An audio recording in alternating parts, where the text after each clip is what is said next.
म्हणजे महाराष्ट्राचा म्हणून मी इतकंच सांगेन की आज दोन महत्त्वाचे आंदोलन आहेत. महाराष्ट्रामध्ये जनआक्रोश आंदोलन सरकारविरुद्ध आहे, म्हणजे खास करून भ्रष्ट मंत्र्यांच्या संदर्भात महाराष्ट्रात आंदोलन होतं आहे शिवसेनेतर्फे राज्यभरात, आणि स्वतः शिवसेना पक्षप्रमुख उद्धव ठाकरे हे या आंदोलनात सहभागी होत आहेत. ते आंदोलन अत्यंत महत्त्वाचं. त्याच वेळेला दिल्लीत राहुल गांधी यांच्या नेतृत्वाखाली इंडिया आघाडीचे सर्व खासदार, लोकसभा, राज्यसभा, इतर प्रमुख लोक आम्ही संसद भवनापासून निवडणूक आयोगाच्या मुख्यालयापर्यंत, निर्वाचन सदनपर्यंत मार्च काढणार आहोत, मोर्चा काढणार आहोत. ज्या पद्धतीचं निवडणूक आयोग विरोधकांचा आवाज दाबण्याचा प्रयत्न करत आहे, लोकशाहीचे संकेत पायदळीत उडवत आहे, सरकारच्या दबावाखाली काम करत आहे, महाराष्ट्रापासून बिहारपर्यंत मतदार याद्यामधले घोटाळे समोर येत आहेत, EVM संदर्भातले प्रश्न निर्माण होत आहेत, त्याच्यावर निवडणूक आयोग हे पूर्णपणे सरकारचं हस्तक म्हणून काम करते आहे. आम्हाला निवडणूक आयोगाला प्रत्यक्ष जाऊन विचारावा लागेल. राहुल गांधी तर रोज निवडणूक आयोगाची प्रकरणं बाहेर काढत आहेत, आणि हे आंदोलन हे जनजागृतीचं आंदोलन आहे. लोकांमध्ये जागृती व्हायला पाहिजे आपल्या मताविषयी, आणि हा मोर्चा त्यासाठीच आहे दिल्लीतला. आता isakal.com आहे देशातील नंबर 1 ची मराठी न्यूज वेबसाईट. प्रत्येक अपडेटसाठी isakal.com ला नक्की भेट द्या. नाही पण राऊतचे 12 लोकांना 30 लोकांना परमिशन दिली आहे भेटण्यासाठी दुपारी 12 वाजता. बघा, प्रश्न भेटण्याचं नाही आहे, प्रश्न आम्ही सर्व खासदारांनी एकत्र येऊन देशाचं लक्ष वेधून घेण्याचं आहे, आणि लोकशाहीनं आम्हाला हा अधिकार दिलेला आहे. निवडणूक आयोग सांगू शकत नाही किंवा पोलीस आम्हाला अडवू शकत नाही. बाकी देशभरात जिथे काँग्रेसची सरकार आहे तिथे BJPचे लोक आंदोलन करत आहेत. या दिल्लीमध्ये भाजपतर्फे मोठमोठी संमेलनं, सभा आणि गोंधळाची कामं होत आहेत. मग आम्ही जर आमच्या लोकशाहीच्या रक्षणासाठी एखादं आंदोलन करत असू तर त्याला रोखण्याचं कारण काय? ही काय इमर्जन्सी किंवा सेन्सॉरशिप काय लावलं आहे पाहावं लागेल ना मला. आम्ही जाऊ ना, रस्त्यावर उतरू ना, आम्ही काय करतील, आम्हाला अटक करून तुरुंगात टाकतील, आमची तयारी आहे. पण राऊतसाहेब, निवडणूक आयोग असं म्हणतोय की राहुल गांधी हे फक्त आरोप करतात. त्यांना आम्ही जेव्हा सांगतो आहोत की तुम्ही पुरावे आम्हाला सादर करा, ते आम्हाला सादर करत नाहीत. यामुळे राहुल गांधींच्या विरोधात कर्नाटक, महाराष्ट्र आणि आणखी एका राज्याला निवडणूक आयोगानं नोटीसही इश्यू केली. बघा, असं आहे की राहुल गांधींनी पुरावे दावे म्हणजे काय करावं? राहुल गांधी हे देशाचे किंवा लोकसभेचे विरोधी पक्षनेते आहेत. त्यांनी संविधानाची शपथ घेतलेली आहे, ते सत्य बोलत आहेत, त्यांनी पुरावे समोर आणलेले आहेत. प्रत्येक वेळेला तुम्हाला पुरावे द्यायची गरज काय? महाराष्ट्रामध्ये आम्ही पुरावे दिले ना. काय केलं निवडणूक आयोगानं? महाराष्ट्रामध्ये आम्ही पुरावे दिले निवडणूक आयोगाला. हा निवडणूक आयोग म्हणजे दुतोंडे गांडूळ आहे. निवडणूक आयोगावरती आमचा स्वतःचा विश्वास नाही आहे. अमोल कीर्तिकरांची लोकसभेची जागा या लोकांनी कशी चोरली हे आमच्या समोर आहे. शिवसेना हे नाव आणि चिन्ह याच निवडणूक आयोगानं चोरून कसं दुसऱ्या चोरांच्या हातात दिलं हे आम्ही पाहिलं आहे. तर निवडणूक आयोगानं आम्हाला या गोष्टी सांगू नयेत. राहुल गांधींनी संपूर्ण पुरावे दिलेले आहेत, आणि हे पुरावे त्यांच्या वेबसाईटवरच आहेत, आणि त्या आधारेच राहुल गांधींनी एक प्रेझेंटेशन दिलं आहे. निवडणूक आयोग हा भारतीय जनता पक्षाचा हस्तक आणि प्रवक्ता आहे. नाही, पण यावर फडणवीस असं म्हणत आहेत की 4 वेळा निवडणूक आयोगानं विरोधी पक्षाला सांगितलं की जर तुमचं म्हणणं आहे की EVM हॅक होऊ शकतं, देवेंद्र फडणवीस हे राज्याचे मुख्यमंत्री आहेत. त्यांनी निवडणूक आयोगाचं प्रवक्तेपद स्वीकारलं असेल तर त्यांनी सांगावं. विरोधी पक्ष या देशातला संपूर्ण, ज्याला असं वाटलं की आपली फसवणूक झाली आहे, तो विरोधी पक्ष संपूर्ण देशातला एकवटला आहे, आणि निवडणूक आयोग अशी लढाई आहे. आणि जे लाभार्थी आहेत या निवडणूक आयोगाचे त्याच्यापैकी एक देवेंद्र फडणवीस आहे. हे लक्षात घ्या, देवेंद्र फडणवीस हे लाभार्थी आहेत निवडणूक आयोगाच्या दरोड्यातले. तेव्हा दरोड्यातला लाभार्थी श्रीमान फडणवीस यांनी निवडणूक आयोगाची बाजू घेतली आश्चर्य वाटण्याचं कारण नाही. त्यांनी गप्प राहायला पाहिजे, कारण त्यांच्याकडे चोरीचा माल आहे. चोराने गप्प राहिलं पाहिजे, त्यांच्याकडे चोरीचा माल आहे, लक्षात घ्या. स्वतः नितीन गडकरी यांच्या मतदारसंघामध्ये 3.25 ते 3.5 लाख मतांची चोरी झाली. हे तुम्हाला माहिती आहे का? त्यांच्या सख्या भाचाचंही नाव कापलं गेलं, त्यांच्या घरातली नावं कापली गेली. म्हणजे गडकरींनाही कोणाला तरी पाडायचं होतं, गडकरींनाही कोणाला तरी खड्ड्यात टाकायचं होतं. त्यांच्या मतदारसंघात इतकी मतं जर वगळली गेली असतील तर विरोधी पक्षांच्या बाबतीत काय झालं याचा विचार न केलेला बरा. सर, एक प्रश्न असा आहे की फडणवीस म्हणतात की लोकसभेला इंडिया आघाडी किंवा महाविकास आघाडी जिंकली महाराष्ट्रात तर त्यावेळी आयोगावर आक्षेप घेतला जात नाही आणि विधानसभा हरण्याची नाही, लोकसभा निवडणुकीमध्ये सुद्धा घोटाळे झाले. देवेंद्र फडणवीस यांचा अभ्यास गेल्या काही दिवसामध्ये फार घसरलेला आहे. ते गोंधळले आहेत त्या नवीन सरकारमुळे. राहुल गांधी यांचं जर विधान पुराव्यासह त्यांनी ऐकलं असेल तर देवेंद्र फडणवीस यांच्यावरती मला असं वाटतं की त्यांच्यावरती चांगला उपचाराची गरज आहे. राहुल गांधी यांनी सांगितलेलं आहे की लोकसभेमध्ये सुद्धा 50 ते 60 लोकसभा मतदारसंघात जो घोटाळा झाला त्याच्यामुळे मोदी हे प्रधानमंत्री होऊ शकले. हे राहुल गांधीचं विधान देवेंद्र फडणवीस हे सोयीस्कररित्या त्यांनी ऐकलेलं दिसत नाही आहे. 50 ते 60 लोकसभा मतदारसंघात यांनी घोटाळा केलेला आहे. जयपूर ग्रामीणची जागा शेवटच्या फेरीपर्यंत काँग्रेसचे उमेदवार चोपडा हे आघाडीवर होते. शेवटच्या फेरीपर्यंत जिंकलेले होते चांगल्या मतांनी. तिथे मतमोजणी बंद करण्यात आली आणि पोस्टल बॅलेटचा घोटाळा करून भाजपच्या उमेदवाराला विजय घोषित करण्यात आला. अमोल कीर्तिकरांचंही तेच झालं. अशा 50 जागा शेवटच्या तासाभरामध्ये निवडणूक आयोगाच्या मदतीनं चोरल्यामुळे देवेंद्र फडणवीस हे देशाचे प्रधानमंत्री झाले हे फडणवीस यांना पक्क माहिती आहे, पक्क. त्याच्यामुळे ते चोरांची बाजू चोर घेणारच.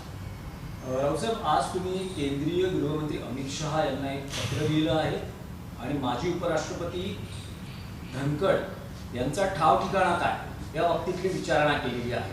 समजा जर तो कळला नाही तर सर्वोच्च न्यायालयात याचिका करण्याचीही तुम्ही तयारी दर्शवलेली आहे. काय नेमकं तुमचं म्हणणं आहे? नाही, देशाचे उपराष्ट्रपती मी मानतो अजूनही ते उपराष्ट्रपती आहेत, कारण नवीन उपराष्ट्रपती नेमले जातात. त्याच्यामुळे ते काळजीवाहू उपराष्ट्रपती असायला पाहिजे. कुठे आहेत ते? गेल्या साधारण 20-25 दिवसापासून त्यांचा ठाव ठिकाणा नाही, त्यांच्या अस्तित्वाचा पत्ता नाही. ते कुठे आहेत, त्यांचं काय झालं, त्यांची प्रकृती कशी आहे याच्याविषयी या देशातल्या जनतेला आता चिंता लागून राहिली आहे. ज्या पद्धतीनं ते अदृश्य झाले किंवा गायब झाले ही सर्वच राजकीय कार्यकर्त्यांसाठी चिंतेची बाब आहे. या देशामध्ये चीन आणि रशियाचा पॅटर्न लागू झाला आहे का की आपल्याला नको असलेल्या माणसांना गायब करायचं? हा पॅटर्न लागू झाला असेल तर आम्हाला त्याबाबत सरकारनं माहिती द्यावी. जे आमच्या विचाराच्या विरोधात बोलतील, वागतील, कृती करतील त्यांना आम्ही गायब करू, जसं चीनमध्ये होतं आहे, रशियामध्ये होतं आहे. कुठे आहेत? 21 जुलैला मी पत्रात लिहिलं आहे, 21 जुलैला ते सभागृहात आले धनखड, त्यांनी कामकाज सुरू केलं. मल्लिकार्जुन खरगे विरोधी पक्षनेत्यांनी त्यांच्यामध्ये शाब्दिक झटापट झाली ऑपरेशन सिंदूरच्या चर्चेवरून. त्यानंतर हाऊस दिवसभरासाठी तहकूब झालं साधारण. म्हणजे त्यांची प्रकृती उत्तम होती, आम्ही ओळखतो धनकरांना. सायंकाळी 6 वाजता राजीनामा देतात आणि तेव्हापासून त्याचा थांगपत्ता लागत नाही, अतापत्ता लागत नाही, लापत्ता होतात, बेपत्ता होतात. देशाचा इतका मोठा महत्त्वाचा संविधानिक पदावर बसलेली व्यक्ती. त्याच्यामुळे आम्हाला असं वाटतं आहे की देशाच्या गृहमंत्र्यांची जबाबदारी आहे की त्यांनी समोरून माहिती द्यावी की आमचे उपराष्ट्रपती सुखरूप आहेत, ते ह्या ठिकाणी आहेत, तुम्ही त्यांना जाऊन भेटू शकता, त्यांच्याशी संवाद साधू शकता. आज या क्षणी जगदीप धनखड यांच्याशी कोणाचाही संवाद होऊ शकत नाही. ते हाऊस अरेस्ट आहेत का, त्यांना कुठे बंदिवान करून ठेवलं आहे का, काय झालं आहे? या देशाचा नागरिक म्हणून, एक संसद सदस्य म्हणून आम्ही हे प्रश्न उपस्थित केले. राज्यसभेच्या अनेक सदस्यांनी त्यांना कॉन्टॅक्ट करण्याचा प्रयत्न केला. आम्ही त्यांच्या घरापर्यंत जाऊन आलो उपराष्ट्रपतीच्या, पण आम्हाला आतमध्ये जाऊ दिलं नाही.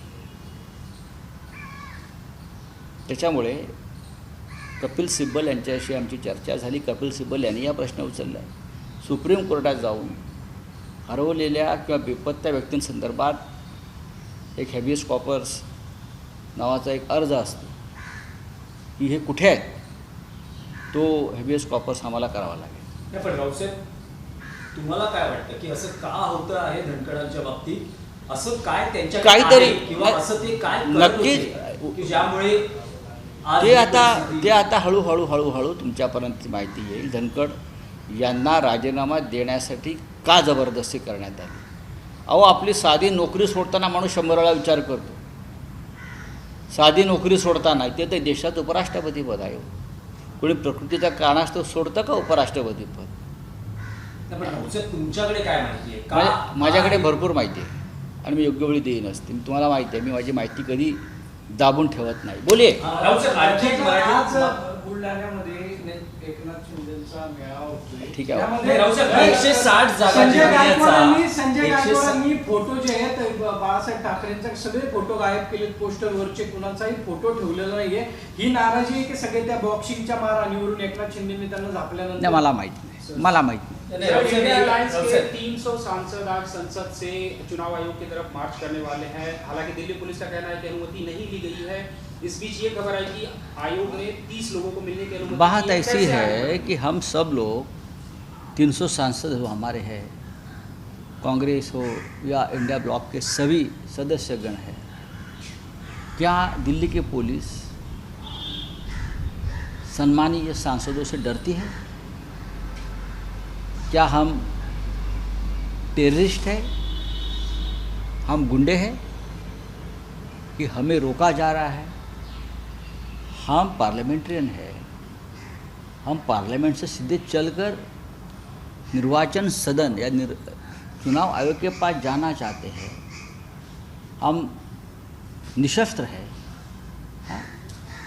हम अहिंसावादी हैं. लोकतंत्र ने हमको ये अधिकार दिया है कि हमारी बात जाकर किसी भी स्वरूप में जाकर निर्वाचन आयोग में जाकर हमारी बात कहे. लेकिन पुलिस, दिल्ली की पुलिस अगर हमें रोकती है तो ये लोकतंत्र के लिए चिंता की बात है. हम बार बार निर्वाचन आयोग का घोटाला, चाहे वोटर लिस्ट हो, चाहे ईवीएम हो, चाहे और कुछ हो, राहुल गांधी जी और हम सब उजागर कर रहे हैं. उससे अगर किसी को तकलीफ़ होती है तो उनकी बात है. लेकिन अगर हमारे कुछ सवाल है, वो सवाल हम चुनाव आयोग से पूछना चाहते हैं और हम सभी मिलकर जाना चाहते हैं, तो हमको परमिशन मिलनी चाहिए. हम कोई कानून व्यवस्था बिगाड़ने का काम नहीं कर रहे हैं ना. ये बहुत गलत है. ऐसा नहीं होना चाहिए, खास करके देश के कैपिटल राजधानी में. तेजस्वी यादव ने कल प्रेस कॉन्फ्रेंस में ये जानकारी दी कि उप मुख्यमंत्री 2 जगह से उनका नाम आया है वोटर लिस्ट में. आयोग ने नोटिस किया है विजय सिन्हा को. क्या ये मुद्दा भी आप लोग बढ़ा चाहते हैं? सभी मुद्दे जाएंगे. बिहार के 2 जगह पर हमने देखा, एक जगह पर एक घर में 160 वोटर्स हैं और जमुई में एक दूसरे जगह पर 200 से ज़्यादा वोटर्स हैं. ये सब मुद्दे सामने आए हैं. ये कौन है, किसने किया है? हमने महाभारत काल में देखा था कि कौरव जो थे 100 कौरव थे, धृतराष्ट्र को और गांधारी को 100 बच्चे थे कौरव. लेकिन अब ऐसे पिता वोटर लिस्ट में सामने आ रहे हैं कि उनको 100 से ज़्यादा बच्चे हैं और वोटिंग लिस्ट में है. चलिए, थैंक यू. नेक्स्ट इलेक्शन में शिवसेना, यूबीटी और एमएनएस का गठबंधन हुआ है. राव सर, एक क्वेश्चन सर. पाकिस्तानी सेना जनरल प्रमुख जनरल आसिम मनूर ने कहा है कि भारत को धमकी देते हुए कहा है कि अगर पाकिस्तान को अवस्थिति में खतरा हुआ तो पाकिस्तान आज़ाद दुनिया परमाणु से देखिए, ये जनरल मुनीर नहीं बोल रहा है, वो अमेरिका में जाकर बोल रहा है, उसका बाप अमेरिका है। ये अमेरिका बोल रहे हैं उसके मुंह से, हमको धमका रही है, ये चाइना बोल रही है। लेकिन भारत पाकिस्तान का बाप है, ये जनरल मुनीर ने समझ कर लेना चाहिए। भारत एक ऐसा देश है, आज चुप है, लेकिन अगर हमने ये ठान लिया तो पाकिस्तान इस ज़मीन पर नहीं रहेगा, ये उनको मालूम है। ये बड़बोलेपन बंद करना चाहिए, अमेरिका की धरती पर जाकर हिंदुस्तान को धमकाना बंद करना चाहिए। Thank you. देश विदेशातील प्रत्येक घडामोडींचे लाईव्ह अपडेट मिळवण्यासाठी आता साम टीव्हीच्या सर्व सोशल मीडिया प्लॅटफॉर्मला लाईक, फॉलो आणि सबस्क्राईब करा। तसंच सर्व नोटिफिकेशनसाठी बेल आयकॉन प्रेस करायला विसरू नका।